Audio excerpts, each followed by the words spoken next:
Assalamualaikum warahmatullahi wabarakatuh. Selamat pagi anak-anakku, berjumpa kembali dengan Bapak. Kali ini kita akan melanjutkan pertemuan sebelumnya tentang transaksi-transaksi di perusahaan dagang dan pencatatan ke dalam jurnal umum di semester genap ini. Dan Teteh, bagaimana kabarnya? Sehat? Alhamdulillah ya, kalau semuanya sehat. Dan pada pertemuan yang kedua di semester genap ini, kita tetap masih menggunakan KD yang Bapak umumkan minggu kemarin, yaitu menganalisis penyusunan siklus akuntansi pada perusahaan dagang, lalu membuat laporan keuangan pada perusahaan dagang. Ini kurang lebih sampai 10 pertemuan. Ini kita pertemuan kedua, kita akan membahas tentang, ini memang ada kaitannya dengan pertemuan pertama ya. Kalau pertemuan pertama sudah menjelaskan pengertian transaksi di perusahaan dagang, sudah dijelaskan. Lalu contoh-contoh transaksi di perusahaan dagang juga sudah dijelaskan. Mengklasifikasikan transaksi-transaksi di perusahaan dagang pun juga sudah dijelaskan minggu kemarin. Dan sekarang adalah menganalisis transaksi di perusahaan dagang untuk mencatat dalam jurnal. Kalian nanti keterampilannya adalah mampu menyajikan pencatatan transaksi ke jurnal umum. Tujuan pembelajarannya yaitu dengan kegiatan pembelajaran dengan model project based learning dengan pendekatan saintifik TPACK, diharapkan kalian mampu menjelaskan, mencontohkan, mengklasifikasikan, dan menganalisis transaksi-transaksi yang terjadi di perusahaan dagang untuk dicatat ke dalam jurnal umum, sehingga dapat tersaji pencatatan jurnal umum yang baik dan benar, penuh tanggung jawab, bekerja keras, teliti, tekun, disiplin, proaktif, santun, dan bekerja sama. Oke, kita lanjut saja langsung ke menganalisis. Semuanya lihat ke layar monitor, semuanya konsentrasi. Lihat A dan Teteh. Ini ada bukti transaksi di mana Bapak sebagai pemilik PD Aman, distributor profesional, yang kebetulan berpusat di Jalan Puspa Baru di Majalengka, mengeluarkan bukti pengeluaran dengan BPK 01 dengan bukti kwitansi 005. Ini terjadi transaksinya tanggal 2 April. Dibayarkan kepada CP Indah, yaitu sebesar 2 juta rupiah untuk pembelian barang dagangan. Karena di sini tidak ada keterangan termin dan sebagainya, berarti pembeliannya adalah secara tunai ya, betul, tunai ya. Coba lihat, kita analisis. Kalau di dalam kalimat, berarti kalimatnya adalah 2 April dibeli barang dagang dari CP Indah senilai 2 juta langsung dibayar tunai. Lalu analisis transaksinya, berarti ada barang yang masuk. Barang termasuk golongan aktiva lancar. Aktiva lancar kalau bertambah disimpan di betul debit, dan juga kita mengeluarkan apa?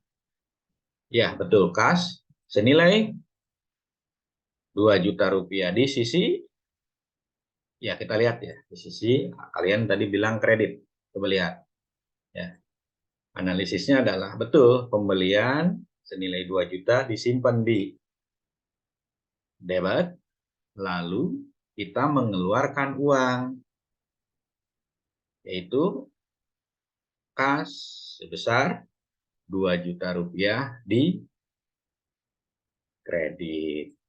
Ya, kenapa di kredit? Ada yang tahu? Ya, betul. Karena sifatnya kalau aktiva tetap atau aktiva lancar, kalau berkurang maka akan disimpan di sisi kredit. Betul ya. Coba lihat cara pencatatan di jurnal umumnya. Seperti biasa kita isi dulu bulan dan tanggal, lalu nama akun yang di debitnya apa, pembelian sebesar 2 juta rupiah di debit, pada kas senilai 2 juta rupiah di kredit. Selanjutnya, coba lihat bukti transaksi di layar. PD Aman mengeluarkan bukti pengeluaran kas dengan nomor bukti BPK 02 dengan bukti pendukung kwitansi 006, kejadiannya tanggal 3 April 2022. Dibayarkan kepada CP Indah, yaitu sebesar Rp2.500.000 untuk pembelian peralatan. Kembali lagi pertanyaan dari Bapak, ini pembeliannya secara tunai apa kredit? Betul, tunai. Karena tidak ada keterangan bahwa ini dibeli secara kredit. Karena biasanya punya ciri-ciri. Apa ciri-cirinya? Ya, betul. Ciri-cirinya biasanya ada termin pembelian. Ya, 3 April diberi pelaratan toko Rp2.500.000 secara tunai. Analisis transaksinya, ya, ini berarti ada yang bertambah, ada yang berkurang. Yang bertambahnya apa? Betul, peralatan. Peralatan termasuk aktiva tetap. Aktiva tetap bertambah disimpan di debit. Lalu ada yang berkurang. Apa yang berkurangnya? Ya, betul. Kas. Kas berkurang senilai Rp2.500.000. Maka jurnalnya adalah peralatan Rp2.500.000 di debit pada kas sebesar Rp2.500.000 di kredit. Nah, ini pencatatannya di jurnal umumnya tanggal 3, di debitnya peralatan Rp2.500.000, lalu di kreditnya adalah kas sebesar Rp2.500.000. Selanjutnya, coba kalian analisis. Ini adalah yang mengeluarkan perusahaan mana? PD Aman atau CP Jaya? Ingat ciri-ciri yang telah Bapak jelaskan. Jika pemilik yang mengeluarkan ada di atas, berarti dialah yang mengeluarkan. Berarti CP Jaya, ya betul. Melakukan apa ini? Penjualan kepada kita. Berarti kita melakukan pembelian. Betul, ya. Pembeliannya secara apa ini? Secara, ya betul, secara kredit. Karena ada syarat pembayaran 2/10 N/30. Artinya bahwa akan paling lambat membayar untuk transaksi ini adalah 30 hari dari tanggal transaksi dan akan dapat potongan 2% jika bayar di bawah 10 hari dari tanggal transaksi. Ya. Lalu kita kalau dibuat kalimat seperti ini, ya 6 April diberi barang dengan secara kredit dengan syarat pembayaran, maaf ya, 5/10 N/30. Lalu analisis transaksinya adalah ya, karena membeli secara kredit akan timbul utang, akan timbul barang dagangan atau pembelian. Maka jurnalnya adalah kita nerima barang dulu, yaitu pembelian senilai Rp5.000.000 disimpan di debit. Betul, akan timbul karena kita membeli secara kredit, timbul kewajiban, yaitu utang dagang senilai Rp5.000.000 di kredit. Ya, maka jurnalnya adalah tanggal 6, lalu di debitnya adalah pembelian senilai Rp5.000.000, lalu utang dagang senilai Rp5.000.000 bertambah di kredit. Bisa dipahami anak-anakku sampai di sini? Ya, lanjut ya. Sekarang keluarlah nota debit. Yang mengeluarkan siapa? Di sini jelas ada keterangan kepada CP Jaya. Berarti yang mengeluarkan adalah kita. Kita merasa keberatan bahwa ada sebuah produk atau produk yang kita beli, ada kekurangan atau tidak sesuai atau tidak sempurna sesuai dengan apa yang kita inginkan. Biasanya kalau nggak kadaluarsa barangnya rusak ataupun tercecer ataupun bagaimana. Nah, ini kebetulan dikembalikan ada 13 dus, 13 biji. Kalau dihitung berarti Rp1.000.000 nota debit yang kita ajukan. Berarti analisisnya adalah berapa? Bagaimana? Ya, kita analisis karena rusak. Ya, berarti timbul retur pembelian. Berarti retur pembelian, berarti ada yang dikembalikan. Nah, di sini kita lihat retur pembelian jika bertambah kan bertambah retur. Berarti disimpan di sisi kredit. Berarti debitnya apa dong, Pak? Karena kita tadi belinya secara kredit, maka Analisis transaksinya adalah hutang kita berkurang senilai 1 juta rupiah. Ingat, kewajiban jika berkurang disimpan di debit. Betul. Ini coba lihat. Ini posisinya di debit kan? Lalu nilainya berapa? 1 juta rupiah di sisi debit. Lalu kreditnya apa? Adalah retur pembelian senilai 1 juta rupiah di kredit. Maka jurnalnya adalah di debitnya adalah hutang dagang berkurang senilai 1 juta pada retur pembelian senilai 1 juta rupiah di kredit. Selanjutnya ada bukti pengeluaran kas. Berarti yang mengeluarkan siapa? Itu PD Aman. Untuk kepada Tuan Erlangga, ya, atas pembelian barang dagangan. Ya, pembelian barang dagangan senilai 4 juta rupiah. Berarti ini ada kaitannya dengan kejadian tanggal 6 April. 6 April itu kita membeli, coba lihat dulu ke atas. 6 April, apa ininya? Nah, 6 April kita membeli senilai 5 juta rupiah. Ingat, tadi kita sudah mengembalikan 1 juta rupiah, berarti hutang kita tinggal berapa?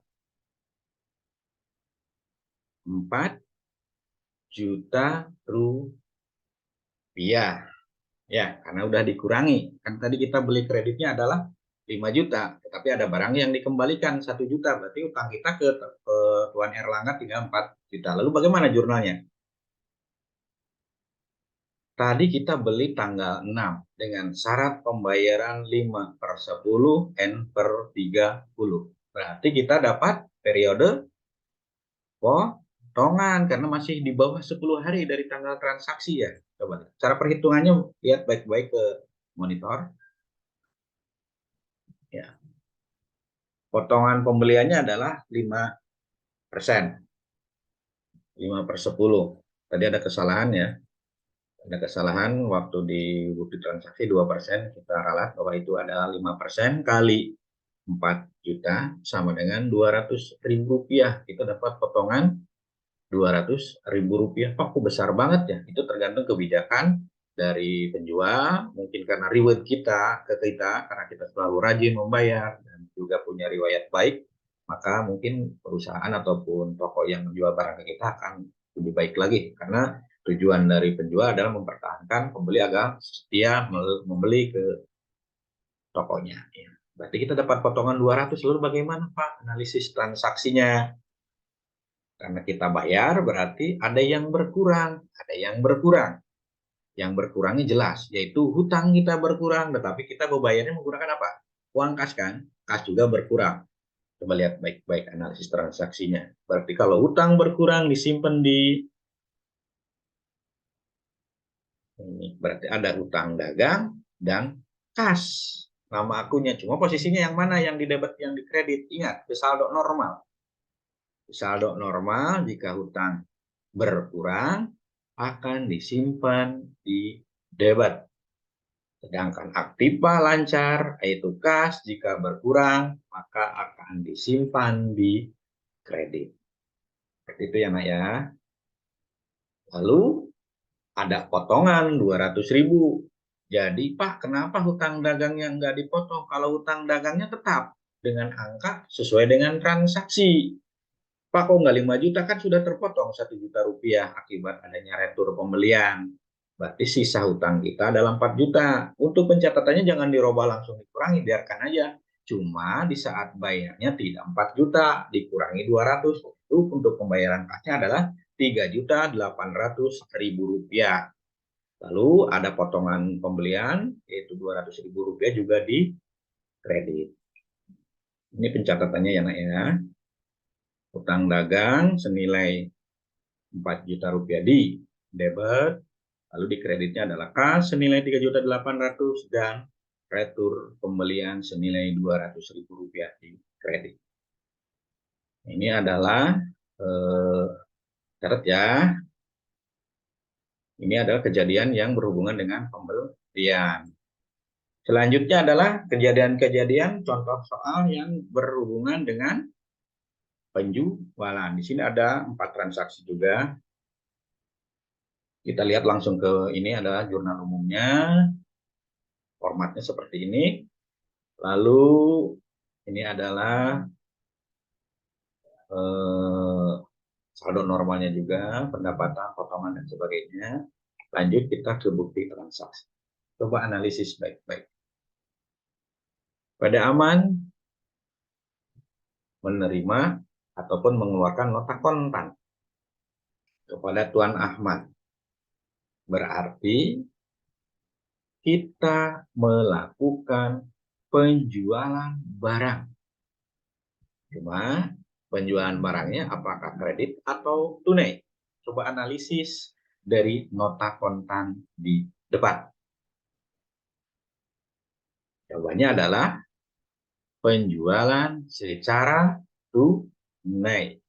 Ya, 3 April dijual barang dagang ke Tuan Ahmad senilai 3 juta rupiah secara tunai. Kenapa tidak secara tunai? Karena di sini ada tulisan nota kontan dan tidak ada keterangan mengenai termin ataupun syarat penjualan. Berarti Anda dilakukan secara tunai. Lalu, Pak, analisis transaksinya bagaimana? Kita kalau menjual barang, kalau secara tunai, jelas kita akan menerima uang dan penjualan pun juga bertambah. Balik lagi ke saldo normal. Jika kita menerima uang atau kas, maka akan disimpan di, lalu kita melakukan penjualan, penjualan bertambah, akan disimpan di, ya coba lihat baik-baik. Kas 3 juta rupiah di debit, lalu penjualan 3 juta rupiah di kredit. Sama-sama bertambah. Kalau masih bingung, coba lihat ke saldo normal ya. Kas itu termasuk golongan aktiva lancar. Aktiva lancar bertambah. Kan kas kita menerima uang, berarti uang kas kita yang di perusahaan bertambah karena adanya penjualan. Berarti disimpan di debit, lalu penjualan juga bertambah. Ingat, penjualan bertambah di saldo normal, disimpan di kredit. Maka jurnalnya adalah April tanggal 3, yaitu kas senilai 3 juta rupiah di debit pada penjualan senilai 3 juta rupiah di kredit. Selanjutnya, coba analisis lagi. Ini yang mengeluarkan adalah PD Aman, sebuah faktur, yaitu perusahaan kita ataupun usaha kita mengeluarkan faktur kepada Nyonya Wulan yang di Jalan Wahidin nomor 8 Cirebon, tanggal 6 April dengan nomor faktur 56, syarat pembayarannya adalah 2/10 N/30 senilai 7 juta rupiah. Berarti ini dilakukan penjualan secara tunai apa kredit? Kredit. Betul. Kenapa? Karena ada syarat pembayaran.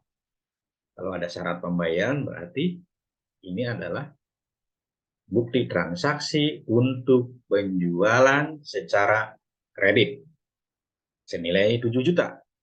Nah, berarti kita buat analisis transaksinya. Yang pertama, berarti kalau kita menjual akan ada penjualan nama akunnya. Karena dijual secara kredit akan ada nama akun piutang dagang. Piutang dagang termasuk aktiva lancar. Piutang dagang bertambah disimpan di debit senilai 7 juta rupiah pada penjualan bertambah 7 juta rupiah di kredit. Ini 7 juta ya transaksinya. Ini jurnalnya kita masukkan ke jurnal umum. Tanggalnya kita isi tanggal 6. Di debitnya adalah piutang dagang 7 juta rupiah. Lalu di kreditnya adalah penjualan senilai 7 juta rupiah. Selanjutnya, ada nota kredit kepada PD Aman dari faktur FJ56. Masih ingat nggak faktur FJ56 yaitu kejadian yang tadi? dari Nyonya Wulan. Nyonya Wulan ada keberatan. Ternyata ada produk yang kita jual ke Ibu Wulan ada masalah. 200 kg bermasalah dikembalikan. Harganya 10.000, berarti 2 juta. Berarti ada apa? Ada diterima pengembalian barang dagang dari Nyonya Wulan senilai 2 juta karena barangnya rusak. Mungkin ada kerusakan di perjalanan ataupun memang ada kerusakan dari gudang.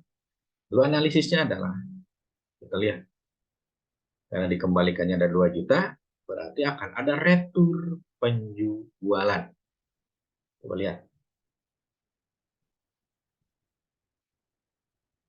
Ada retur penjualan, berarti barang kembali. Retur penjualan di sini disimpan jika bertambah ya, karena balik lagi ke kita. Berarti di sisi debit. Lalu di sisi kreditnya apa? Yaitu piutangnya berkurang. Piutang merupakan aktiva lancar. Aktiva lancar berkurang disimpan di kredit. Kita buktikan. Retur penjualan bertambah 2 juta rupiah di debit pada piutang dagang karena berkurang piutangnya kita kepada Nyonya Wulan karena ada pengembalian barang disimpan di kredit. Lalu jurnalnya adalah retur penjualan 2 juta rupiah di debit pada piutang dagang senilai 2 juta rupiah di kredit. Selanjutnya,